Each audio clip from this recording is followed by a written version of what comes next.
जरूर कहना चाहता हूं, जिम्मेदारी से कहता हूं कि मैं कहना नहीं चाहता, मगर मैं कहीं लालची आदमी नहीं हूं और न मैं कोई परिस्थितियां देख के कोई सौदा करता हूं। मैं एक पढ़ा लिखा जिम्मेदार आदमी हूं और ये जो मैंने डिसीजन लिया, ये मेरे दिल दिमाग ने इस बात को कहा कि समाज का हित इसी में है।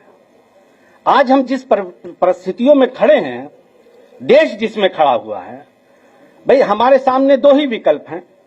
देखिए, मैं पढ़ लिख करके हाई स्कूल करके दिल्ली चला गया, मेरी शिक्षा दीक्षा जामिया यूनिवर्सिटी से हुई।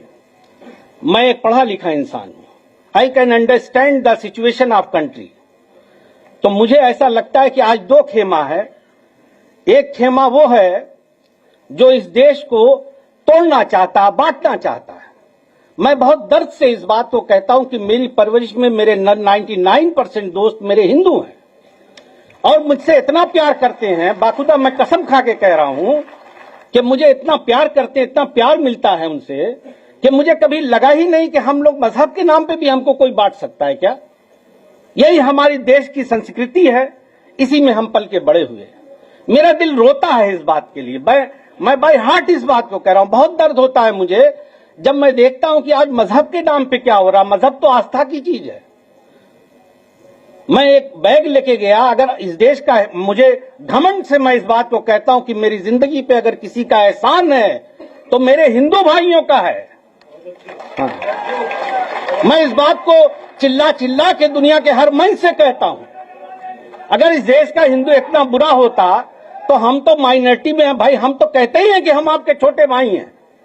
कभी हमने ये नहीं कहा कि हम बड़े हैं।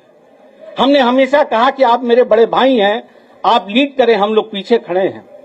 मगर मेरे भाइयों, मैं आजमगढ़ से आए हुए लोगों को ये बात कहना चाहता हूं कि तुम्हारे इस भाई ने, तुम्हारे इस दोस्त ने ये फैसला किसी लोभ लालच में नहीं किया है, बल्कि ये समझा, दिल दिमाग से ये समझा कि हम लोग being a sincere citizen of country, हमारी क्या जिम्मेदारी है। तो लिहाजा मेरे दिल ने इस बात को कहा कि यकीनन हमें ऐसे लोगों के साथ खड़े होना चाहिए जो इसका विरोध करते हैं और इसको बचाने के लिए लड़ रहे हैं।